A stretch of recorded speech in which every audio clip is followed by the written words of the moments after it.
Welcome everybody. Thank you for coming.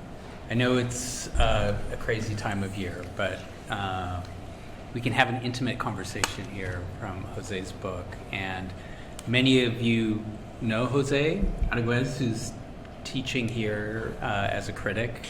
This is the second studio that he's taught here, second advanced studio. And we're so lucky to have him. We were, in my role as associate dean, often it's like fishing and trying to get the big fish, and I was able to get one with José, so that feels great. But José's an architect, in some ways an architect, I would say first and foremost, with his studio, José Aragüez Architects in Paris, but also an academic and a teacher and a thinker. And so he, with a PhD from Princeton, master's degrees from his university in Spain in Granada, as well as from Columbia. And so, I think this combination, José is one of the few people I know where I would say like building is theory and theory is building. And I think that comes through very much in this book, which is an incredible book, and which I hope you all look at, because it doesn't just introduce you to another way of thinking about design or how to design, as well as these three really significant subjects that kind of transcend engineering, architecture, and I would say artistry as well. But it really does kind of put these very profound questions, especially around form, into question. So I think tonight José will speak first, and then Akihisa Hirata, who is an architect, a wonderful architect from Japan, who was also a big fish that was able to catch through the assistance of José. So, and is teaching as the Norman Foster Professor of Architecture here this semester, and teaching a studio with José. So they've been, I'm sure, talking a lot this semester, and more than just about the work of their students, I hope. And so hopefully we'll have some conversation there, and then I'll say a few words, and we can just open up to questions and conversation. So, okay. Well, thank you so much, Sunil, for the kind introduction, and also for endorsing the project with your note at the back. And thank you also, Akihisa, for joining us. I'm really happy that both of you agreed to participate today. All right, so I'm going to do the abridged version of this talk, so aiming for about 40 minutes or so. The fully fledged version takes about an hour and 10 minutes. So certain things are going to appear cryptic, and I'm happy to elaborate later if there's any interest specifically in anything that I won't tease out. So essentially, I've spent the last decade probing the question of architectural thinking as a form of knowledge. And this book I'm going to briefly introduce today is the last volume to come out of that, that comes to close out the trilogy of books that has come out of that process of research and writing the building 2016, Spatial Infrastructure 2022. So in this case, dispositional intelligence is essentially an attempt to deconstruct the concept of form in architecture and assemble it differently. Form in architecture happens to be everywhere. It comes up in different guises, and I'm listing a few of those up on the screen. But it's rare for you to come upon a project that actually focuses on form in its own right, architectural form in its own right. So that's what this project basically sets out to do. Now, the whole sort of epistemology I try to articulate here is primarily based around this distinction between shape and form that we're lucky enough in English to be able to make. It doesn't really exist in every language, as you probably know. Where shape would allude to things like figure, outline, exterior volumetric condition, and form would reference questions concerning spatial organization and related terms such as arrangement, disposition, configuration, as they determine the potential of a particular spatial organization to house a set of human activities in space. So put even more succinctly, the idea is to posit form as a three-dimensional organization inflected with a pragmatic potential, right? I mean, that's crucial because, of course, not every three-dimensional organization has the potential of readily and more or less immediately house a set of human or human-related activities. That is what we tend to call form in architecture today.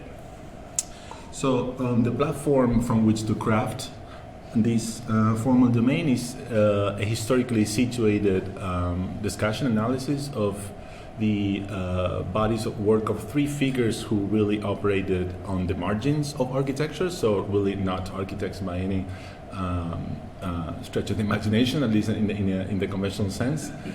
However, their bodies of work really fell, at least enough of them fell squarely within the purview of architecture, even though their design thinking was grounded in a series of scientific modalities. Let's just put it that way, in a generic way, and then I'll go into detail in a minute. So in other words, well, this is one of the slides that I'm going to skip over, not going to really talk about it, but what's here at play is a sort of subversive disciplinarity given the disciplines and the fields that these three figures really operated within. The first is Vittorio Giorgini, who was born in Italy but spent a lot of time here well, not here actually, in New York City, at Pratt. He was a combination of artist, engineer, architect, educator, and he was a pioneer really in using surface topology for the purposes of architectural design, and then the key add-on to that is with a marked level of scientific self-consciousness, right? So he, over the second half of the research project involving surface topology, really knew what he was doing scientifically. Not over the first part, but I will go into that in a second. Okay, second figure is Ukrainian-born Israeli Michaël Burt, who's still alive. Giorgini passed in 2010, but Burt's still alive and kicking very much. He's one of the earliest, one of the figures with the earliest, most thoroughgoing research projects into three-dimensional models of subdivision of space based on what we can call patterns of configurational continuity. And I will go into that in detail in a minute as well, a little bit more. And then the third is Sri-Lankan-born, London-based, although now he's primarily in Colombo, actually, in Sri Lanka as well, Cecil Balmond, while Burt is a combination of, architect, engineer a little bit, but primarily a geometer. Cecil Balmond is rather designer, engineer, theorist. Basically, it's almost like a polymath, as we were discussing just a second ago. And he has been a trailblazer in theorizing the question of nonlinearity at the core of what has come to be known as the digital turn, as a design basis for fully flexed architecture, right? That's the important bit here. So not just furniture or facades or pavilions, but actually fully flexed buildings. Right? That's what differentiates him, as well as the earliness of the beginnings of his research projects and research practice. All right, so this one also I'm going to skip over, but you can retain that the word idiosyncrasy is really, really very big in this project on a number of levels. In relation to that, I should, highlight here that the main historical argument of the book is to say that the architectural thinking embedded in the idiosyncratic character of these three bodies of work gives rise to a domain of design that constitutes a particularly appropriate medium to craft a new conceptualization of form in architecture, right? So it would be up to you to judge, to what degree that's accomplished in the book. But this is the goal, right? This is the primary historical argument for the book. Not unlike folks in philosophy tend to do, one of the important things I do in the introductions is to really review and critique prior theories of architecture, and within them the references to form, and in a few cases theories of form, although you'd be surprised that theories of form as such, again, even historically speaking, are really, really very few. So I try to review to the best of my ability that lineage. and come up with 4 regions that, in my view, are niches of opportunity to be able to expand the domain of possibility of the concept of form in architecture. So first is to enact a shift between the duality of generic form versus specific form that really harks back to all the way to Plato, to something like this distinction between form and shape that I briefly articulated earlier. Now, secondly, the possibility of stylistic non-referentiality that can be discussed in a number of different ways, but one is to say that the idea here is to really try to theorize form without necessarily turn that theory into a manifesto of anything, right? Into a stylistic manifesto of anything, but quite the contrary, right? To try to be able to talk about form as a means to arrive at the possibility of design with no reference to style.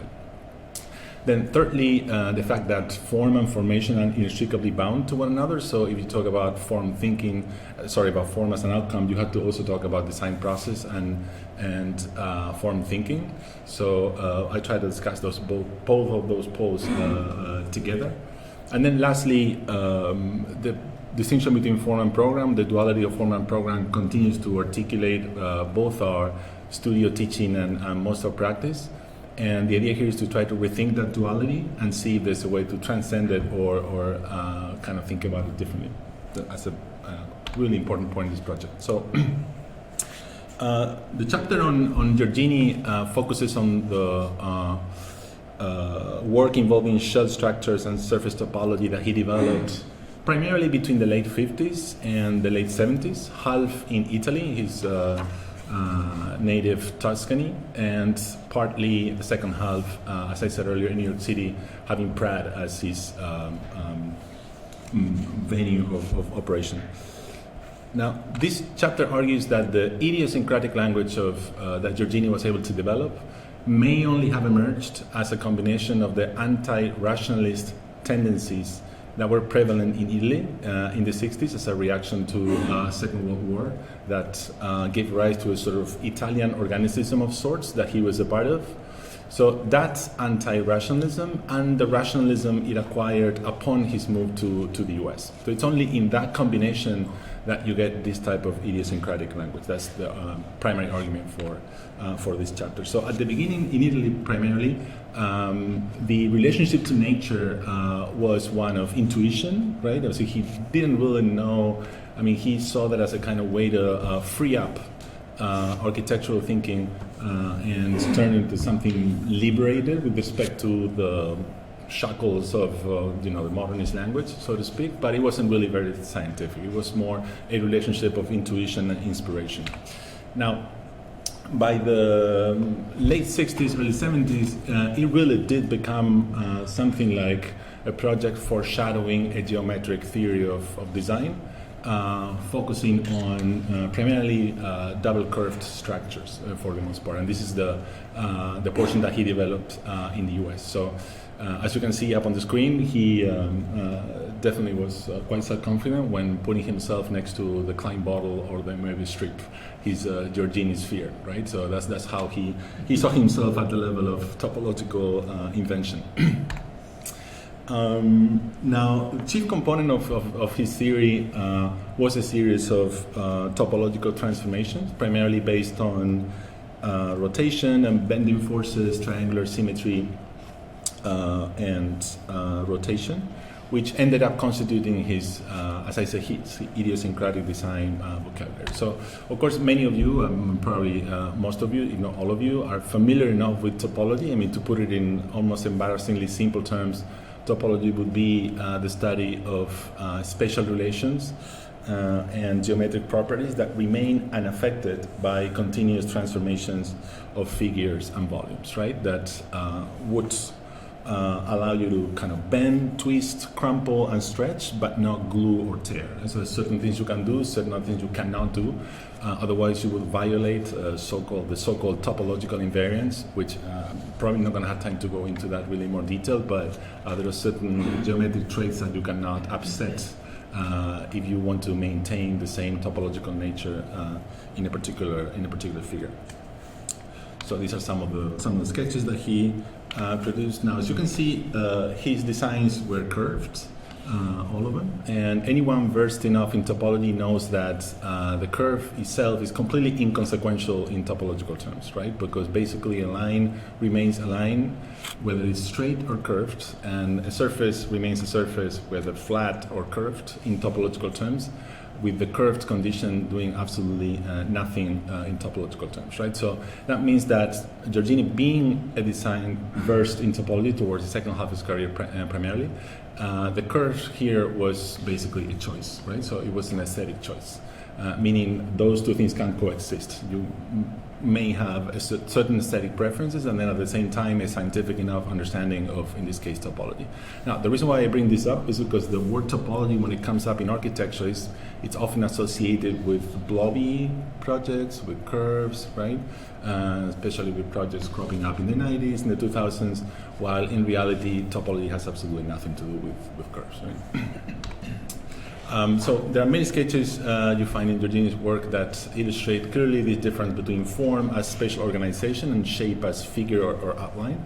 So there, up in the middle, you have this curved surface that basically articulates space or divides it up into kind of three regions. So one underneath the central spine and then two on either side, and the surface is curved.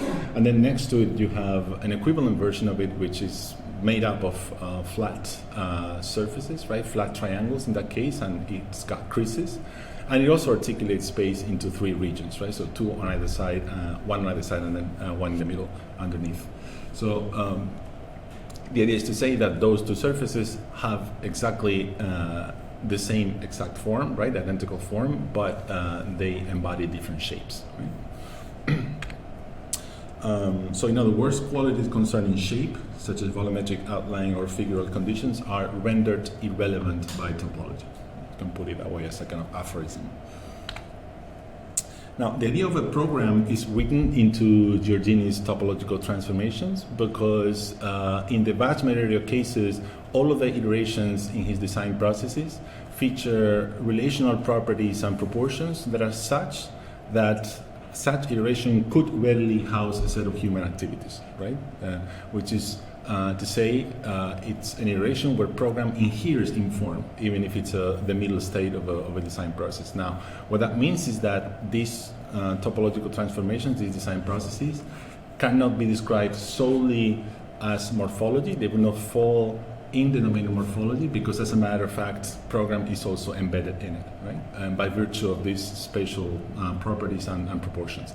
Now, I think, it's no coincidence that if you look, I don't know if you can see from here, but the plans and the sections are labeled, so you can see that it says like laboratory, bathroom, workspace, blah, blah, blah, even though they are abstract sketches that are abstract enough. So that's a project from '72 for a sculpture, Japanese sculpture, whose name escapes me now, but didn't get built in New Jersey, actually, not in the state of New York. There are two other concepts that he introduced, which in my view further ground this idea of program inhering in form. This is crucial throughout this project, throughout this book, the idea of program inhering in form. And those two are zones of influence and transitional elements. Again, I'm not going to elaborate on that because I don't have time, but just to kind of put it out there. And then out of those, I suggest my own latent arrangements, as opposed to basically having a set of partitions that are fixed and that determine a certain compartmentalization scheme at any one time in a building or on a floor. Okay, so on to Burt. Again, his research has to do with complex system of space subdivision based on periodic geometry. So basically, there is an element that repeats itself in space. And this elementary periodic unit sometimes is made up of planar surfaces, and in other cases, it's made up of double curved surfaces. It depends on the complexity and depends on a number of things that I'm going to go into in a second. So this work doesn't come out of the blue. In his particular case, it originated in something that has come to be known as architectural morphology, and in particular in the Israeli scene that developed roughly between the late 50s and the early 70s. Now, the argument here is to say that although he embarked in a direction dismissive of any engagement with architectural considerations, he really became a geometer. So this is geometry for the sake of geometry, but in a course, in an extremely sophisticated way, making huge contributions. Nevertheless, his body of work ended up carrying Morphology's critique of modernism to its logical consequences. So, in the sense of fostering a radical autonomy as an alternative to functionalism, by replacing an object-oriented approach to building, to the design of a building, with infinity, which is the opposite, and by moving away from a codified modernist language and towards something like an array of different formats of expression. He was unaware of this sort of implicit critique, and nevertheless, his work ended up carrying this all the way to the logical conclusions.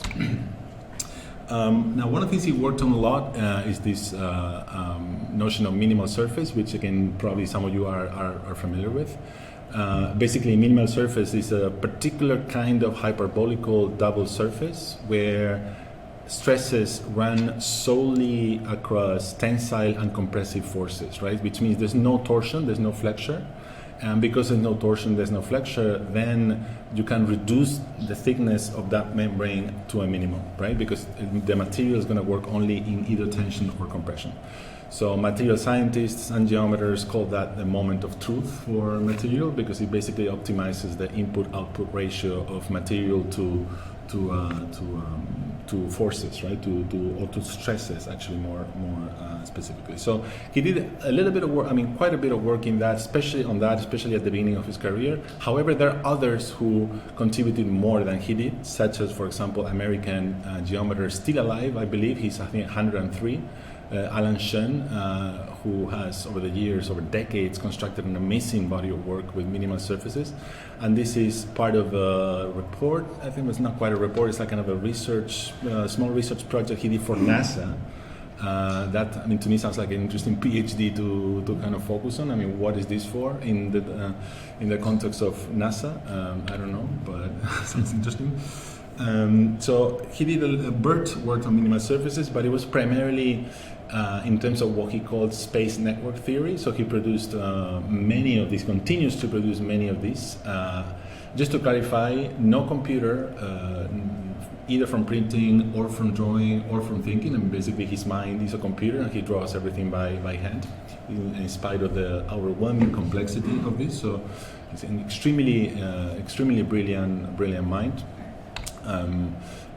Among other things, Buckminster Fuller was in awe of this in the 60s, and there are letters proving that are in the book. That's the kind of thing that I cannot really go into today, but it's in the book. Another thing he worked on that is, I think, extremely fascinating, and we're lucky enough that one of the groups in our studio have done a little bit of work on this, and actually quite a bit. Quasi-crystallinity, which is a subdomain of chemistry dealing with crystals that feature spatial articulations that are ordered but not periodic, right? So when we speak about a pattern, usually we understand that a pattern is periodic, meaning anywhere you look at it, it features the same type of order, while quasi-crystals feature patterns that are ordered but not periodic. So this was a discovery from '83, I believe, by a chemist called Dan Shechtman, who won the Nobel Prize for this, and who, of course, happens to be friends with Michaël Burt, right? So they kind of developed a little bit of this together. He didn't do a lot of work on this. It's super complex. This is just a flat version of this, but of course, this is three-dimensional. And I think Thomas and Sebastian can attest to how tricky it gets if you try to turn it and understand it in 3D. So a sponge polyhedra is basically a different version of a regular polyhedron, or polyhedra is plural of polyhedron, obviously. These are semi-regular, which means they meet almost all of the same mathematical equations as a regular polyhedron, such as an icosahedron or a tetrahedron, and yet never close off in space, right? It never binds a certain region of space, but rather unfolds infinitely, and it never ends. They are basically unbounded. So this is a publication from '74 that he did with Abraham Bachmann, a colleague at Technion, where they work out a great number of these sponge polyhedra. And then lastly, so-called sponge surfaces, which are basically hyperbolical unbounded surfaces unfolding into infinity as well, that feature a certain degree of periodicity. I mean, in most cases, they are actually fully periodic. All right, so obviously, I don't know if it's that obvious, but not all of these outputs can be considered to be architectural, because not all of them have the capacity to readily house a set of human or human-related activities in space, right? Without undergoing severe modifications, right? That would alter their nature. Which means only a subset of these geometric configuration or special arrangements can be considered to be architectural, such as, these ones clearly not, right? There's too complex, too porous, not enough horizontal surface, etc., right? So you can potentially do a pavilion with it or something else, right? But a fully fledged building, you will have a hard time without changing the nature of the spatial arrangement. However, others clearly are. So, for example, these are the so-called monolayered sponge polyhedra. These are the cylindrical types, which resemble tower envelopes. So you can imagine a tower made out of this. These are the monolayered, which clearly resemble something like a single-story building with interior courtyards. Multi-layered and multi-directional, which can be akin to a multi-story building with openings at different heights. And the particularity of multi-directional and multi-layered, as well as hyperbolical and minimal surfaces, is that they generate two subspaces that define one another in 3 dimensions through a series of interweaving regions which never intersect while they run adjacent to each other throughout, with a membrane in between, right? So it's a little bit difficult to explain with words, but it's basically two out of sync subsets of spaces, such as like a yin yang, but in 3D, that gives rise to a quality that I propose calling spatial reciprocity. Right? Now, it is a little surprising that this notion of spatial reciprocity has not perhaps been explored that much in the history of architecture. However, I am putting up there a couple of examples, such as the double house in Utrecht by MVRDV, which does feature spatial reciprocity in section alone, right? As you can see. So each house both houses define one another in section. And the SUS housing project by Ito, where there is a spatial reciprocity in plan. It's a little mild because the curvature is actually very mild, but you can see how in plan each unit defines every adjacent unit every single time, right? Now, the particularity of these sponge polyhedra, of the hyperbolic sponge surfaces, and some of the multi-directional and multi-layered polyhedra, is that they feature spatial reciprocity both in plan and section, right? So that's how they're different.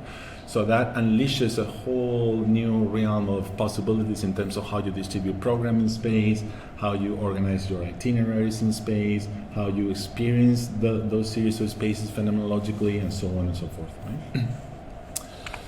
right? Okay. Here is where I introduce also a part that I cannot really elaborate on. It's a little bit more complex here, where I introduce the notion of primitive, which also some of you may be familiar with, which is this moment, the simplest possible manifestation of any one spatial arrangement, while every other state can be reduced to this primitive, right? So, in other words, all of the spatial arrangements that can be reduced to the same primitive can be said to be topologically equivalent, because they can be reduced to this, while alternatively, each of these primitives can be considered to be topologically distinct, right? They embody this unique configurational kernel that's not reducible any further to anything else. Right? For example, these are more complex, but of course, if you think of the simplest examples, such as a cube and a sphere, which are topologically equivalent, so basically identical, both cube and sphere can be considered to be geometric primitives, right? They are the simplest possible manifestation of a series of topological invariants. Again, these geometric traits that, I don't have really time to go into, but that are embodied in the simplest possible way whenever you have this primitive.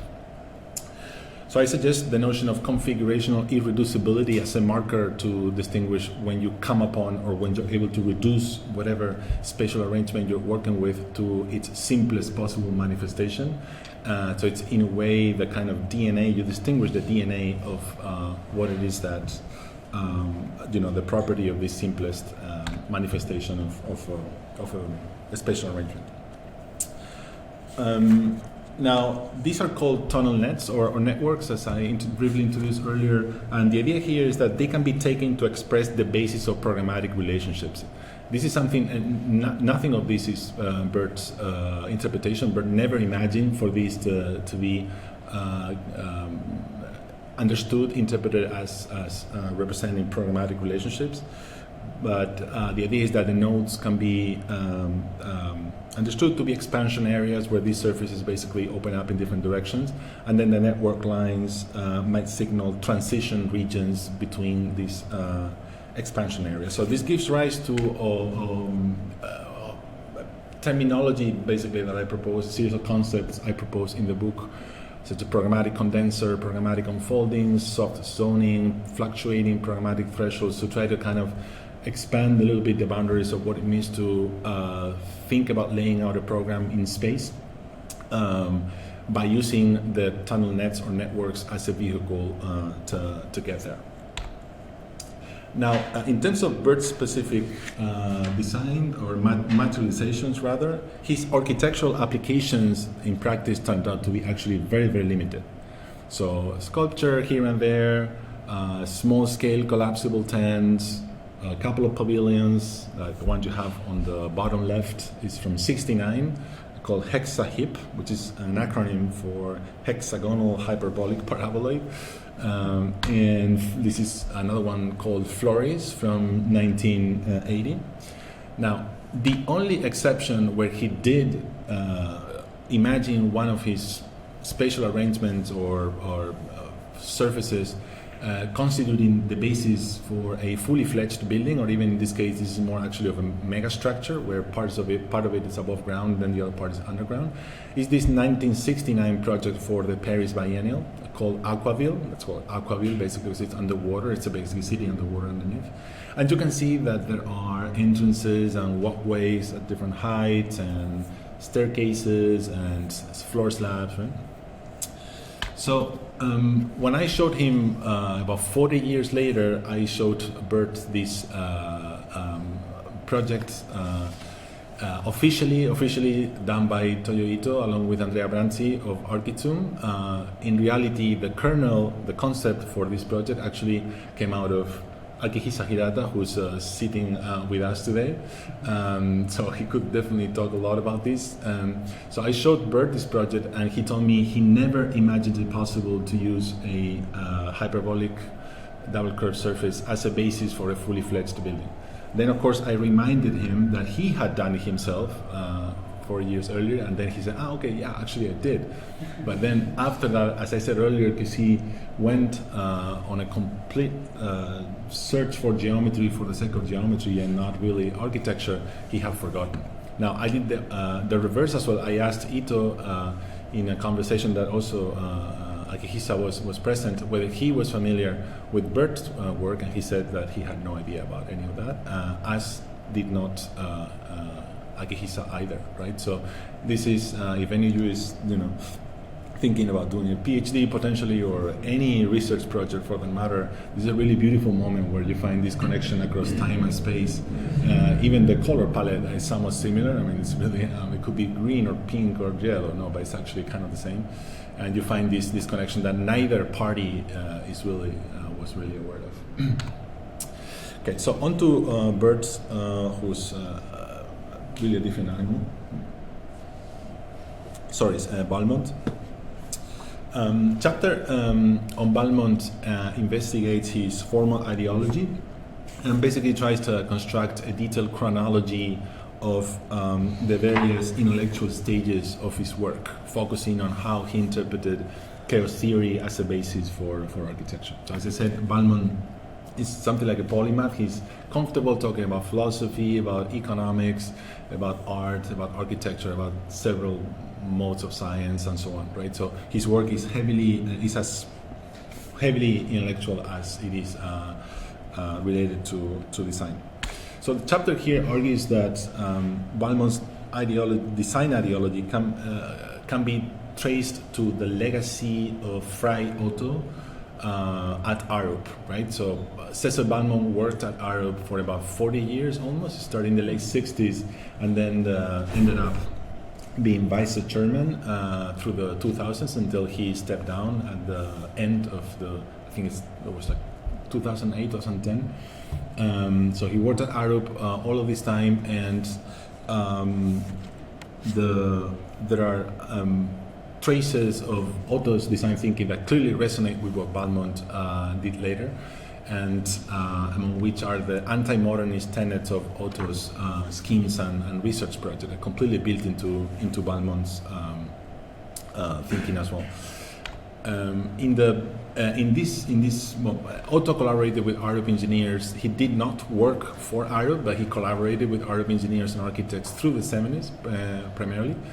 And things like complex morphology and biological structuralism and even minimal surfaces, all of those terms were part of the regular lexicon being thrown around at Arup already in the 70s. So young Cecil Balmond kind of was exposed to this, and much of it became central to his thinking, to his design thinking later on.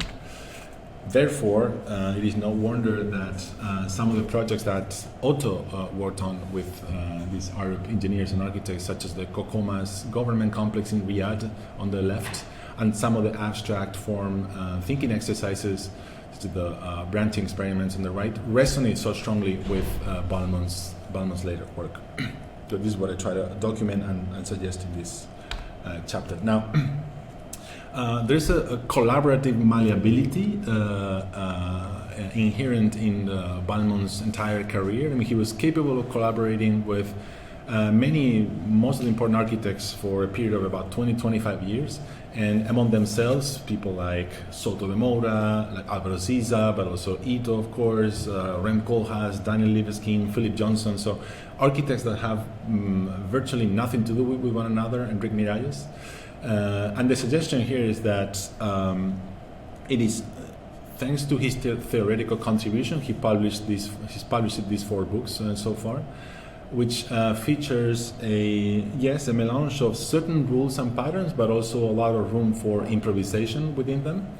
And that confers his whole theory with an instability that gives it a sort of operative suppleness, capable of adjusting to all of these different design approaches. Right? The instabilities of his own design theoretical framework was conducive to him being able to adjust to different design mindsets, basically, to be able to work with all of these architects. So the book is full of some of the faxes that he exchanged, that Balmond exchanged with these architects. For example, these are with Rem Koolhaas for a competition in La Défense in Paris, and it's really fascinating to read through them and enjoy what in my mind is an incredible sophistication, right, in terms of the design ideas that were exchanged. So again, these are with Koolhaas. This is also with Koolhaas for the Seattle Public Library. These are straight out of Balmond's archive. With Daniel Libeskind for the Cincinnati Art Gallery. This is a project that didn't get built. That's on the left. On the right, that's the Pompidou Metz Shigeru Ban that did get built. Also with Cecil. This is for a tower project with Philip Johnson from 99. Kind of very late part of Johnson's career.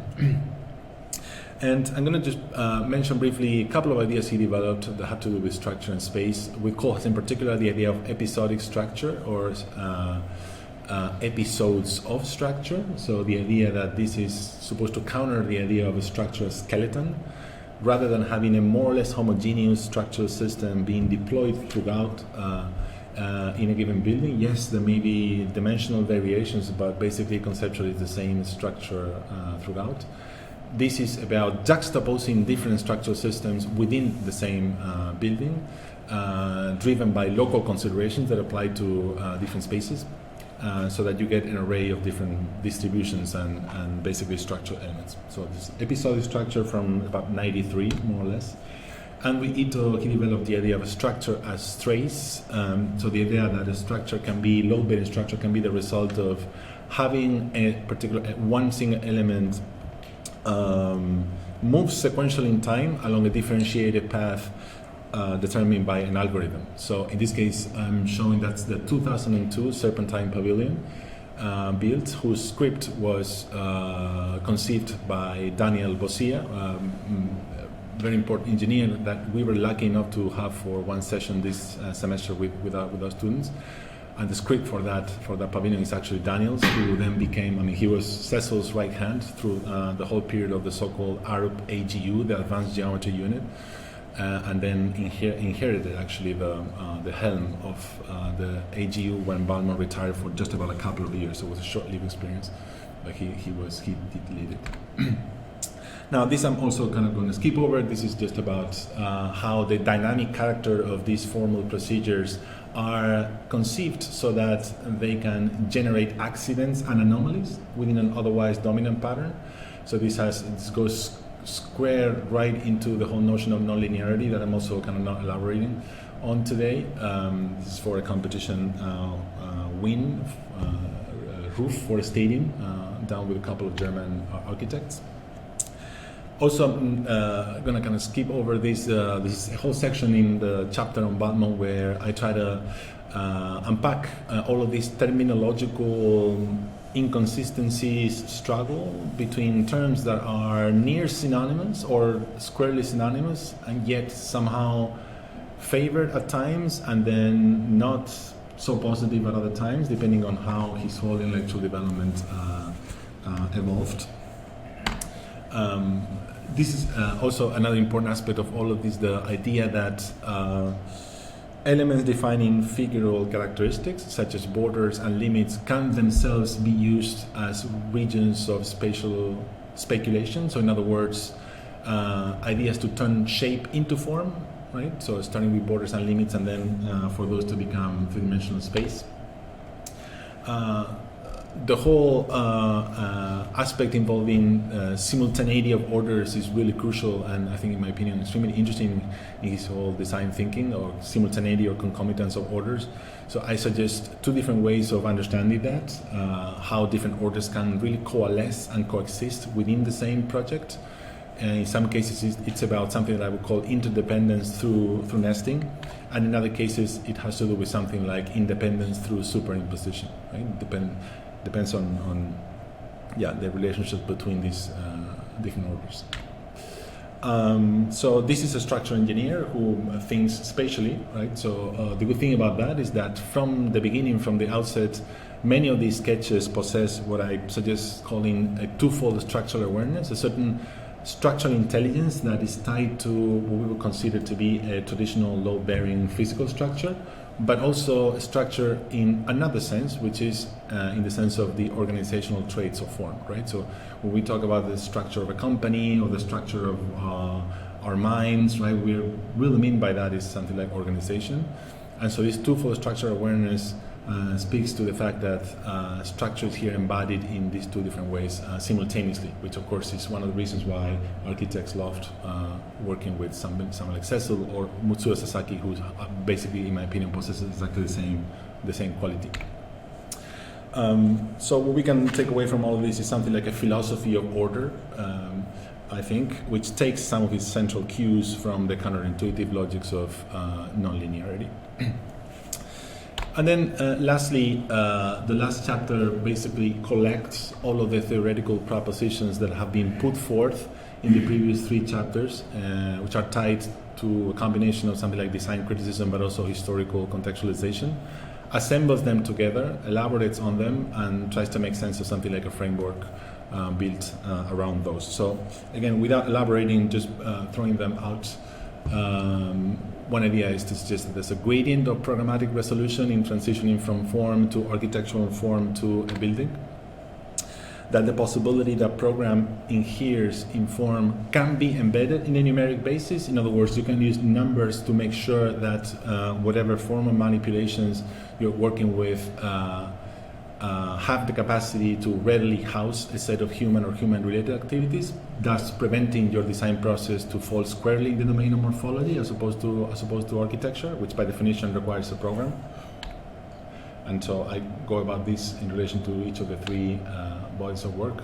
Akihisa also worked on this project, by the way, as he told me yesterday, although it didn't get built, unfortunately, but I think it's a really nice project. Now, the conditions of buildability and inhabitability hold in architecture, but not in geometry, right? Geometry couldn't care less about inhabitation and buildability, which is the reason why you cannot simply equate geometric form with architectural form, right? You cannot do that. There will be an epistemological error. So there's a whole segment in chapter 4 where I go about trying to suggest ways to interpret, in particular, topological invariance and transformation architecturally, right? And thus taking them out of the realm of geometry while retaining whatever it is that's interesting for architectural purposes. But it's necessary when transitioning from one field of knowledge into another field of knowledge, whether it could be something else. It could be metaphysics to film criticism. It could be painting to political science, right? Every time you go about transitioning from one field of knowledge to another, you kind of have to be careful as to how you enact and how you, conceive of this transition. Now, a couple of aphorisms that I cannot really go into either, having to do with topological equivalence and topological distinctness. So the introduction of topological thinking as a way to basically distinguish between formal sameness, things that are formally identical, versus formal singularity, something that's formally singular, therefore formally new in a scientific sense. That the organizational nature of a piece of architecture must be traceable to an ensemble that precedes the definition of rooms, and I suggest calling this spatial infrastructure, which harks back to my second book where there's a whole essay elaborating on this concept. There what you have up on the screen is a quintessential spatial infrastructure of the 20th and beginning of the 21st century. I think up to this day 80-90% of the buildings built around the world are based upon some version of this, maybe 40 floors as opposed to 3, and maybe there's cantilevers, maybe there's courtyards, blah, blah, but they are reducible to a version of this, right? This is where the idea of configurational irreducibility kind of comes in to distinguish what you cannot reduce to something like this, right? Such as Kistler's projects, for example. You cannot reduce them to this if you try. Or Ito's with Akihisa Ghent, or the Taichung version of it. You can also not reduce it to this through a series of topological transformations. Therefore, any spatial infrastructure embodying a previously unavailable architectural primitive, that is one featuring configurational irreducibility, expands the domain of architectural form, right? That's how you can be sure that whatever you have in your hands really does expand the domain of architectural form as opposed to the domain of architectural shapes, right? That's the difference. I suggest 3 open territories for experimentation involving special three-dimensional constructs, I guess. Spatial infrastructures featuring spatial reciprocity, as I said earlier. Quasi-crystals, quasi-crystal is not the right term because that's chemistry. It would be aperiodic tessellation, especially three-dimensional aperiodic tessellation, which allows you to have a building that features order but not repetition, right? Again, Thomas and Sebastian could give us talk on that. And lastly, fractals, right? But not fractals in the sense of a fractal in 2D and then extruded vertically, but actually a three-dimensional fractal that allows you to organize different scales nested within the same building, while all of that being tied to a certain overall three-dimensional logic. The idea that three-dimensional networks can be used to interpret and especially generate new programmatic regimes. So of course architecture, for many reasons that are unavoidable, keeps operating around more or less received programmatic packages, such as a house, a museum, school, an office building. Those are programmatic packages. If you can imagine that each of those nodes could represent an activity, an individual activity, and you submit those activities to any number or just one of these networks, you can imagine that you can recombine those activities differently in order to generate new programmatic packages, right? That do not necessarily fit within received categories such as museum, library, house, blah, blah, right? So one recent example would be something like a MediaTek, right? A MediaTek is a relatively recent programmatic package, as opposed to, I don't know, like school, right? It have been school since time immemorial. So these networks could be potentially used to generate new programmatic regimes. That's the suggestion in the book. Many attributes are found throughout the production of these three figures that clearly resonate with what Stan Allen famously called field conditions or field configurations. But one of them is particularly conspicuous, and that is what we call part-to-part relation or local syntax. So essentially, the way in which you characterize the local connectivity of elements as opposed to part-to-whole.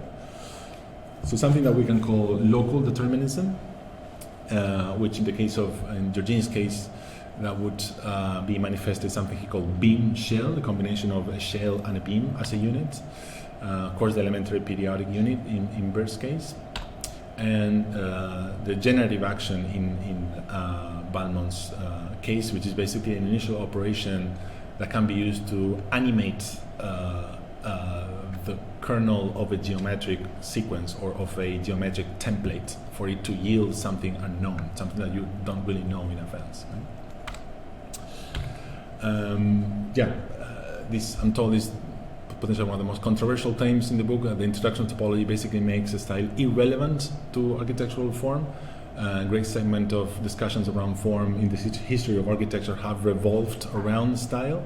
And here the proposition is that style is actually irrelevant to form, while it's relevant to shape.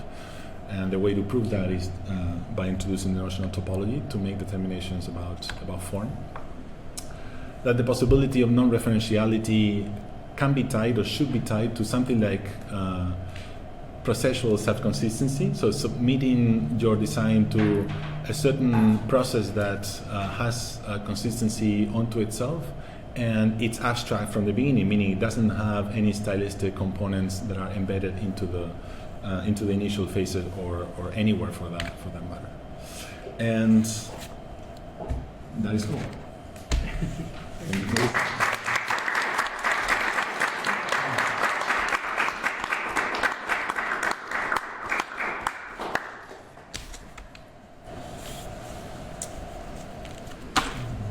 Akihisa, would you like to start? say a few? Do you have any thoughts or say a few words? It's a lot of work, and it's difficult to say something very lightly. I feel the same. I appreciate your understanding, and so I love the book so much, and I was so surprised that this is a series of thinking, not just after the modernism, maybe in the middle of the late modernism, they have this kind of thinking, not based on the rigid geometry, but have something more, ambiguous. And then you have certain different type of opportunity to push it further. Make architecture differently. That was just with Andrew, actually, before starting, we were talking about Finsterling and some of the Germans who already in the 20s were basically at the height of modernism, already experimenting with a different language. And also Kiesler, of course, he's famous for the endless houses, which are a little bit later, but he also has projects earlier where there's a certain language of curvature away from modernism. And part of what I'm trying to say in the book is that while those precedents are there, difference, in particular with Giorgini, is that there is an awareness of the scientific basis of that kind of language. So that's where you turn it into something like, a piece of design that can be conveyed to somebody else, can be communicated through formulas, can be picked up by another designer, another architect, and manipulated, but always on a solid basis. And of course, that also gives it more realism in terms of it being able to be built. Because if you have the science behind it, then from that to actually build it is a much shorter step. which is maybe one of the reasons why none of the things in the science got built. So yes, there are these precedents indeed at the height of modernism, but really not with that scientific awareness. I mean, really, please, if any of you know, let me know. The first mentions of topology of being able to track down dates back to only 1955. One Rainer Banham, of all people, which is kind of surprising, but he does use it. And then an engineer who taught at Penn for many years, Robert Laricollet, who also used it in an article in 55 and then a little bit later as well. And in neither case, there was really a scientific awareness of that term. I mean, they really picked it up and then interpreted it in more or less metaphorical terms to signal something like loose or looseness or curvature, but really no understanding of that. So it's 55, and by 62, Giorgini had already built the Saldarini house, the house that's featured in the book. Not yet with, a fully topological understanding of that, but by 69, 70, he was already on his way to understand it. So, yeah. Along those lines of the science intuition overlaps, did Erwin Hauer come up in your research? He No. was a sculptor who taught at Yale. And is probably best known for these architectural screens. Mm-hmm. So a lot of the forms that, is it Shin? It's Burt. Well, but related to Burt. Alan Shen, yes. Yeah, Shin. Yeah. So Erwin apparently developed some of these complex interwoven surfaces intuitively as a sculptor, as he was just working with forms. And Shin saw them and developed the math out of the things that Erwin had done. There you go. So there's, Yeah. it's interesting Yeah. that he intuited the mathematics of the form by working with the material. That's so interesting. So I wasn't aware of that. I'm going to look into it. I do mention there's the whole American lineage. This Peter Pierce as well, which I don't know if it rings a bell. He was at MIT for many years and developed something like, not so different from what Burt did, but the degree of, basically in a simpler way and not so prolific. But there's a whole American lineage that's basically unexplored. And there's a lot of work to be done to, unearth that and see. You can do it just, in a scientific sense or in a historical sense, but also in terms of its architectural potential, really, I think. I wasn't aware of that. Yeah. I remember in the Ghent competition case, we were discussing in the first stage how to make some kind of cave-like space for the people to listen to the music, like music in the street. But with the structure engineer, we were thinking of the volume, but the structure for the structure engineer, he is not Mutsuro Sasaki, he is Araya. Different, almost the same age structure engineer, and he was interested in the surface because the force is, flowing on the surfaces. So we begin to think about the surface which divides to different type of caves, and I found in very close to the meeting room, there was one sculpture which Ito was given from somebody, which looks like a seaweed. And I brought the sculpture onto the table of the meeting, and maybe what we would like to make it something like this.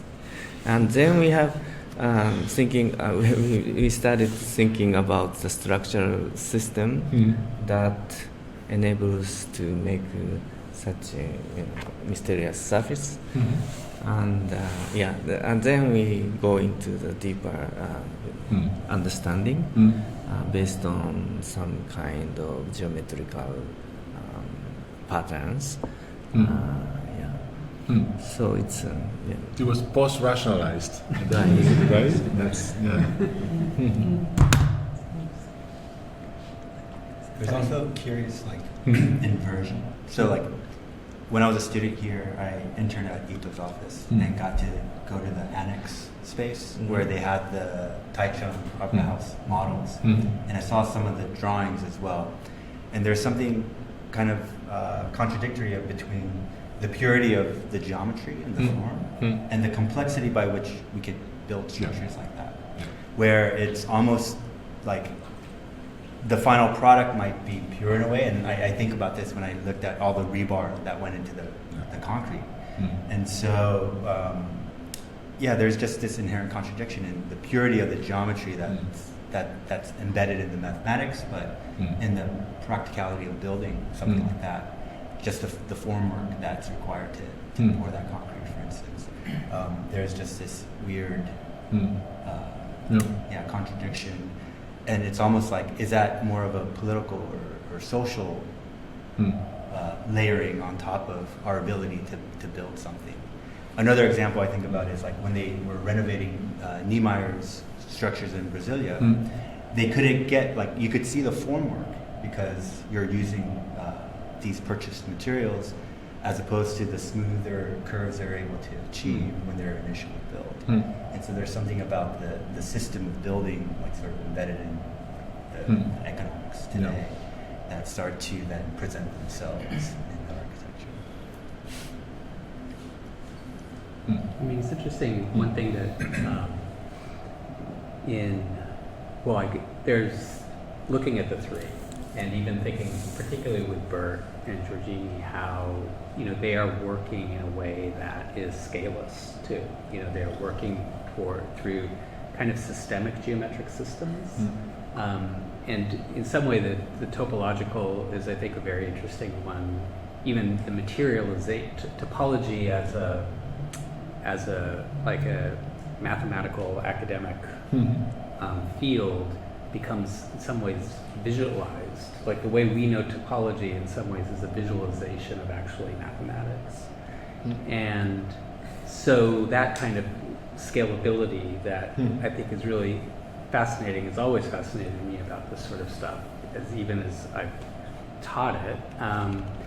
And that what it allows for, well, just thinking about like the opera house, and then also even going back to Giorgini and thinking about how the opera house is made, and that Giorgini, the one that he actually makes with the mesh and then puts a surface on it. Maybe actually the logic of construction isn't that much different between the two, But the fact that there, like what Jason's saying, the fact of the scalability of this sort of idea as it begins to grow, then what other sort of factors do kind of come into play. It's sort of, I think, fascinating to like the pictures of Ito-san in there with all the mesh and the spray concrete. Or there was the other project that Ito did, I think, in Fukuoka, which is a sort of like landscape type project too. It's also the kind of spray concrete and this sort of like the mesh and the system. But it's something that I think, what to me I think is always fascinating about this work is it does begin in some ways with these non-scalar ideas. So the structure is sort of systemic. It's not there to solve a problem by any means, because we think about architects or structural engineers working with architects are dealing very much with quantitative loads and spans, and they are to solve a problem rather than actually working the other way around. Yeah, I mean, this case is Giorgini wasn't really an engineer as such, and Burt wasn't really either, although he worked in bridge construction for a while. There's a brief mention in the book. He built, along with a very famous Israeli engineer, something like 12 bridges. So he also knew the science of just, let's say, bread and butter engineer.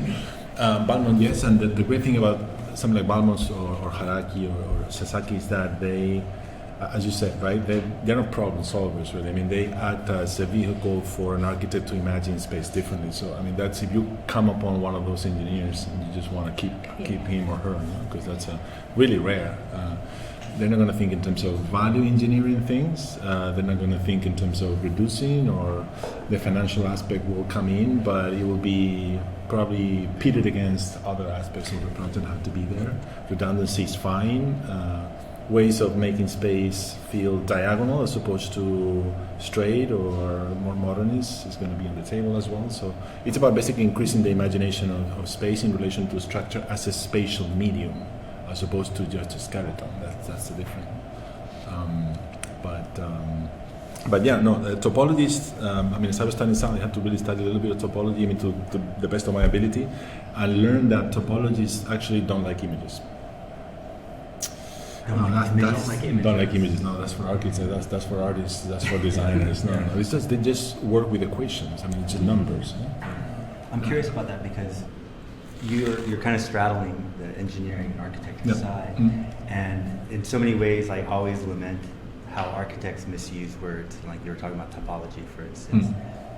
But there's also something quite beautiful and freeing in that. Like we just sort of can do whatever we want to and experiment and sort of like, even if it's an emulation or an image of an idea, you know, there's value to it. There's a celebration at least of maybe the mathematic underpinnings of these terms. Yeah, I mean, I think there's a middle ground JSON where you can sort of import concepts or images from other fields and use it to your own purpose, while at the same time trying to remain as rigorous as possible with how you do that translation. I mean, that's what I try to briefly mention at the end, right? How you translate geometric form into architectural form, how you interpret topology and topological transformations in a way that they don't become just anything, right? Because otherwise, why would you use it at all? And you use it is because it gives you something specific.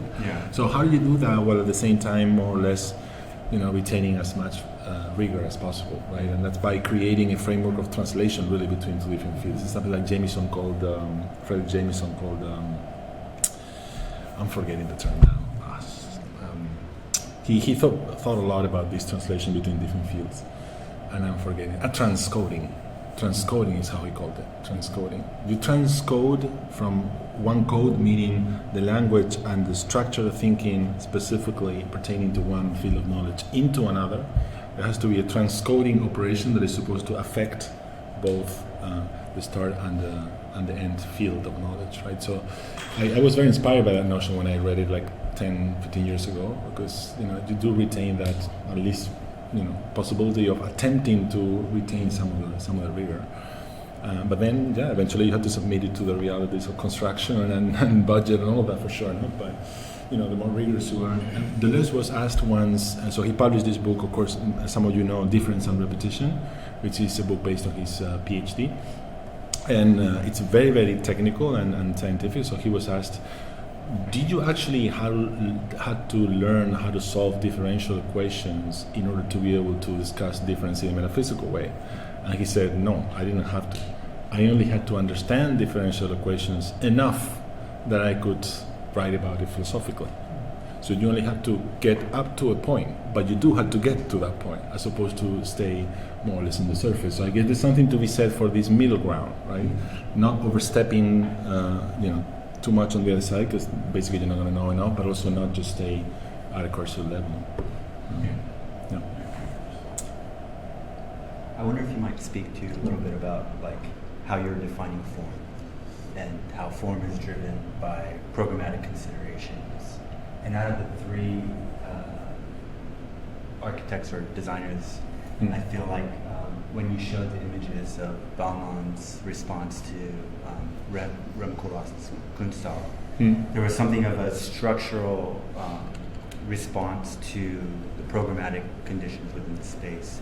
Whereas maybe more traditionally, I think of like the engineer's role as almost like outside looking in, figuring out how the building as a whole needs to be structured, versus something that's more inside out, which might be how architecture or architects define form, and how like Cecil Balmond responded to this very architectural requirement. Yeah, it's all about the inside out. I mean, the changes are rich and operate on several levels, but on the one hand, they had to do with Balmond, I guess, offering new possibilities for certain elements that maybe Koolhaas was not that familiar with, that he could use such as the Vir and Deal Veen, for example, that Kuha's not really that familiar with, and Balmond introduced him to that. And also as to how you can juxtapose different systems that otherwise look completely different. But also they share the passion for spaces whose logic is not really like easy to understand somehow, right? It's like you step into a space and all of a sudden you see a kind of collage of structural elements whose logic is not really available to you, right? Although I think Balmond would argue that you can tell that there is order even if you can't read it. So that's what I thought. But as I studied, more and more, this is where these terminological inconsistencies and struggles come in.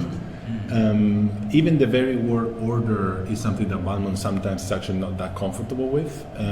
Like the whole, there are, I think, two ways to understand this. One is to say he really wasn't he is not a consistent enough of a theorist, really. So he slips into this inconsistency. That's one way to think about it. The other way to think about it is to say, no, he's trying to really enact the same instability that he's trying to foster or get to in his designs through the very writing of his theory, basically. So his thinking process and his writing process is imbued with the same instability that he's after in design. Therefore, that's why sometimes certain terms mean something, and then other times the same term doesn't mean quite the same thing.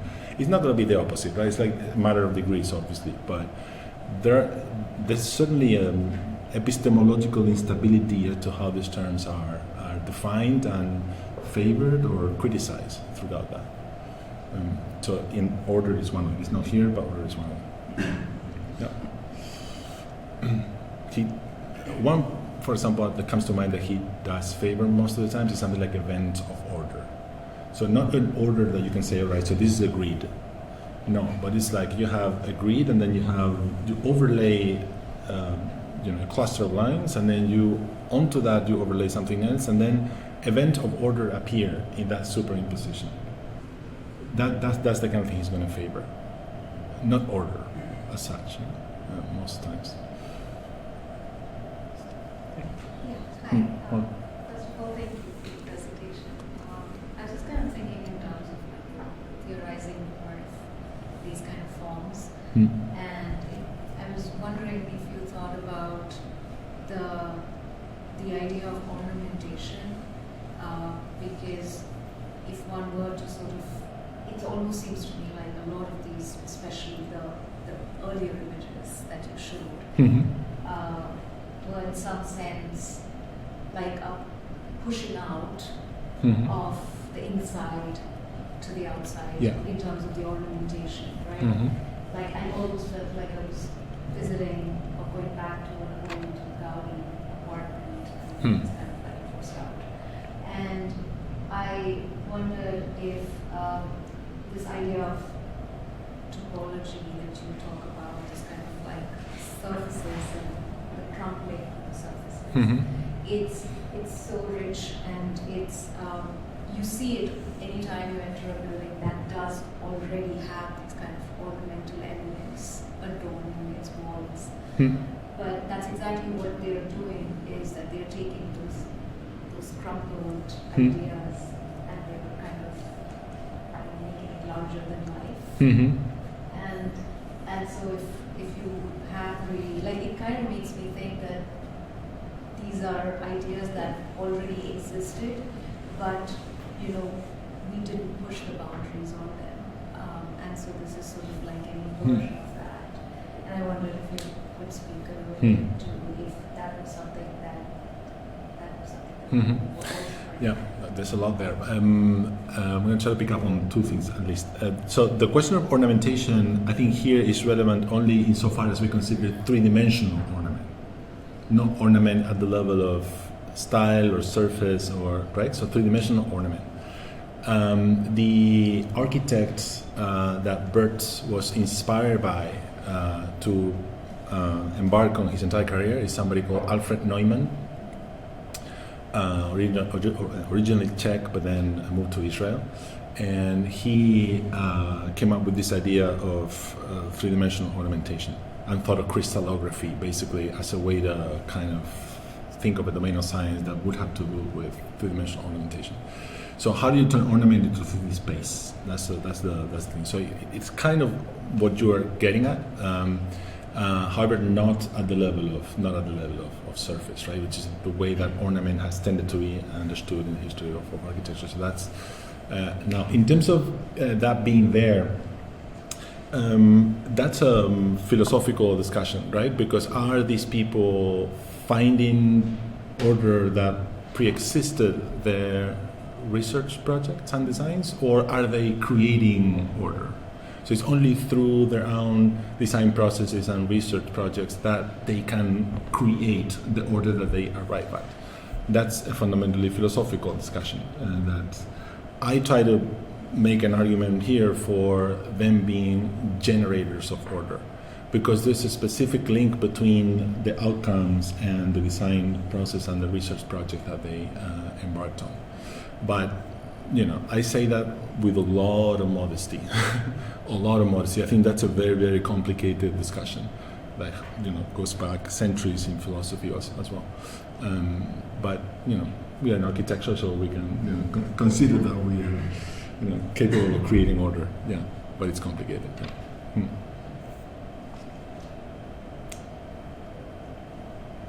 Sebastián. Thank you for your lecture and congratulations for the book. I really like one of the final phrases that you put, the one that says that style is independent from architectural form. And correct me if I'm wrong, how I read it is like the inverted version of form follows function. It would be like the function this time follows the form, or it has to adapt to the form. That's how I'm reading it. I don't know if that's the case. But it made me think of what also Sunil said of this order without scale. For example, what Burt did with Casa da Musica, that the original concept for that project, for the spatial organization, was for a house, which was way more smaller. So I'm thinking that the program has to adapt to these different orders or forms. And I think that could be like a whole new research. And the question would be like, how do you plan to go forward with this research into the future? What do you think comes now? Different questions there.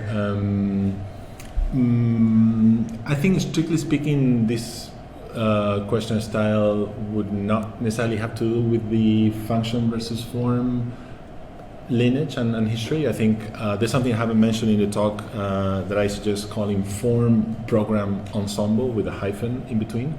So that is the idea that you can think of a physical ensemble as one embodying both form and program simultaneously, which sounds kind of cryptic, but hopefully, I try to clarify that in the book. And that is how you can potentially suggest transcending this dichotomy of form versus function, which is what allows you to say what you just said at all. If that dichotomy wasn't established, you wouldn't be able to say that. Now, in terms of carrying, going forward with this, if you ask me now, I'm thinking to actually move to urban scale now. And there was like 10 years thinking about the architectural scale. Now it's about the urban scale, right? And devote the next chapter to that, 10, 15 years maybe, potentially. So my, to the best of my ability, I would try to hopefully continue to push it through design now, right? So the theoretical part is here, and now through design. I mean, I'm beyond lucky to be able to teach with Akihisa, whose ideas, I think, align with much of this in a way that's incredibly productive. I'm learning from him basically every day as to exactly how to translate this. And also, hopefully, through actual practice and not only teaching. Now, that's easier said than done, right? Because you have to generate opportunities for yourself, really, that allow the degree of creativity that's necessary to be able to do something like that. But even at a modest level, there are certain things you can do. For example, MBRDB's double house, it's a doable example, right? It's more modest than this three-dimensionality, but it's there. Maybe imagine it's a segment of one of those surfaces, and that has implications on the little program, but also sustainability as well. Something hasn't come up here, but I'm being asked about it in other talks. There are ways to also start to think about that in relation to this, right? Ventilation, minimal surfaces, for example, which is about minimizing material. That's a good thing, right? The form program thing has to do with thinking about structures that are, or the spatial infrastructure concept, that are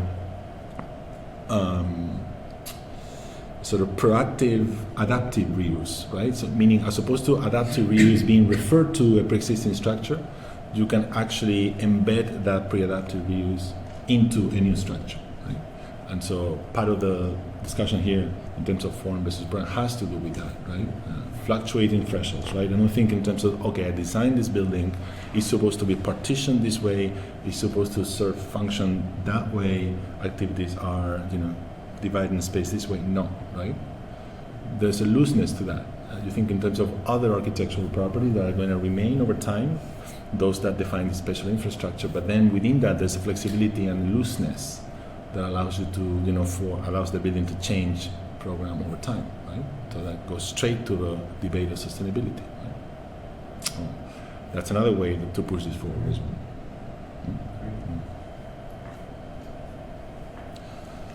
So sometimes with only formal language, the program can be described. Potential program can be described. Exactly. So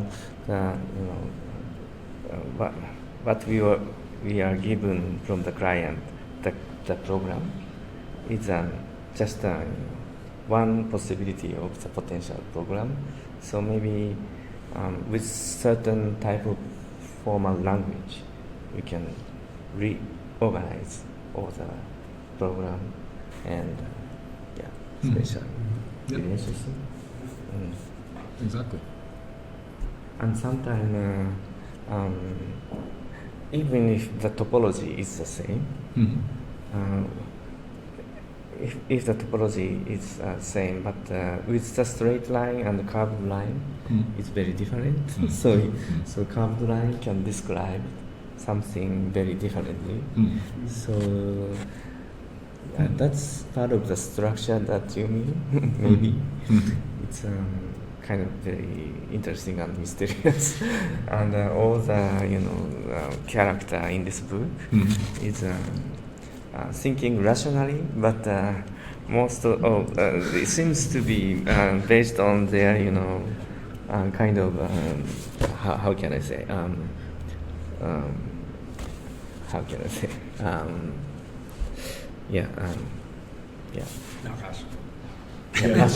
passion or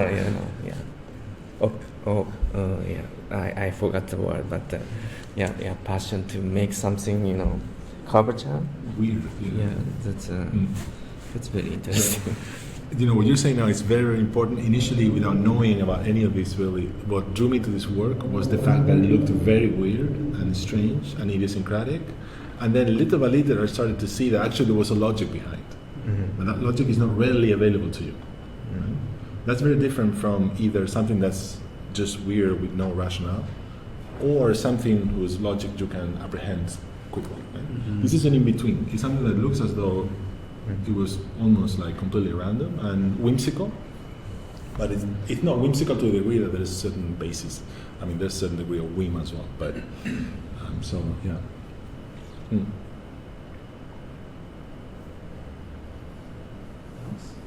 Yeah, Yuki? Thank you so much for being amazing lecture. Congratulations for this book. I feel like this kind of idea of topology opens up so much for new possibilities, in many, obviously the question of inhabitation, very interesting question about what Jason was saying, structure and construction. On that note, I just read an article saying that there's a new Starbucks that opened in Texas that was completely 3D printed. And I wonder if that kind of, now with contemporary tools, we can literally model things in Rhino, and the fabrication is almost direct with actual construction. I wonder if that could open up new doors to this type of methods and ways of creating space. The most interesting question that I have personally is the question of representation in a typical kind of architectural sense. I feel like with these three-dimensional complex geometries, a typical plan, typical section, typical elevation doesn't necessarily scratch the depth of that complexity. And I almost feel like there could be a potential dilemma as architects trying to wrap our heads around spatializing these spaces, because the tools that we typically use or have been using kind of doesn't necessarily Yeah. paint the whole picture. Yeah. And I'm wondering, like, from like a kind of that practical sense, and also from like this representational sense, if there's any kind of new methods or ways that we could actually approach that complexity and potentially resolve it in order to make this kind of more, not mainstream, but make this more kind of familiar to the field of architecture. Yeah, we just asked our students to work on plans and sections for Nescrit precisely because everybody's working in 3D. That's exactly what you're saying. Listen, I think one of the reasons why, personally, I think this is 21st century architectural thinking, not 20th century, is because there's a paradigm shift in terms of you being forced to think about these kinds of design outcomes three-dimensionally. It's almost impossible to arrive at any number of these just through plans and sections, which is the way that much of 20th century architecture was developed. So I guess you had to approach it three-dimensionally. Now, when it comes to representing it, so far, I've done quite a few studios on this, and there can be imaginative ways to represent it, but at the end of the day, plans and sections also provide necessary X-rays of the 3D form, which are required for you to prove that in spite of the three-dimensional complexity, that thing actually works also at the level of functionality and proportionality and all of that. Again, if we enter into the domain of diagrams, for example, that's basically endless territory for exploring how to represent those, and to the best of our ability, we also try to do that with our students, to kind of see that each team comes up with a customized, personal way of diagramming whatever they have, so that they convey the nature of their architectural project in a way that's specific to the concept. But when it comes to orthogonal representations in particular, I'm all ears, right? If you have, but at the end of the day, right? And I think there's still a lot to be gained, understood, and to be proven by drawing plans and sections regardless. There's a lot of information to get there.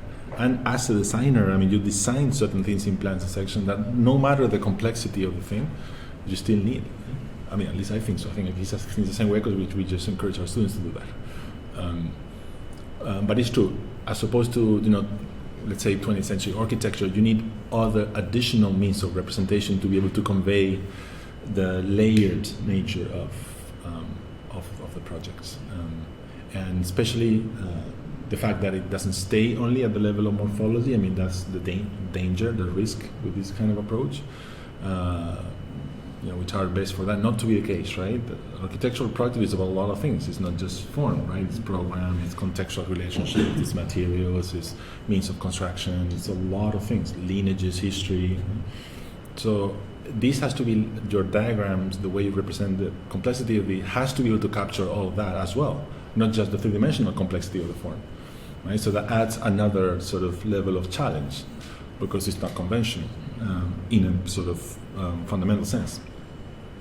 So one of the beautiful things about the Ghent project, for example, is that this spatial reciprocity had a reflection at the level of program, because one sequence of spaces was spaces with sound, right? And sound cave and urban cave. Exactly. So there was a meaning to that. It wasn't just two reciprocal spaces, look how cool it looks. No.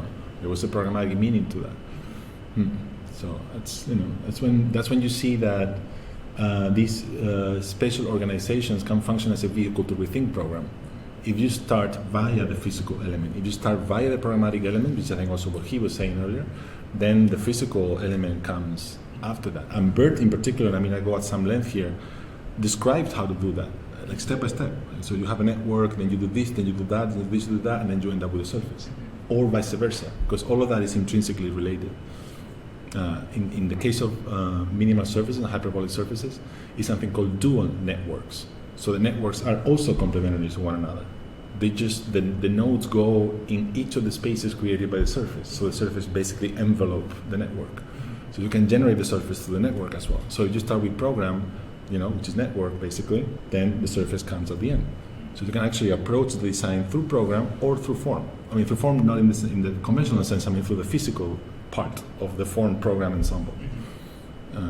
and that way you make sure you're not again like defaulting into just simply morphology, which I think has been the case for much of the production coming out of what we have come to call digital term.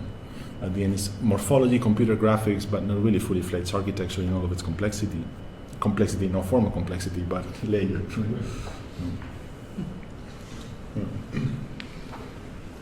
Okay, I think this is great. Thank you so much, Jose. Thank you. Thank you.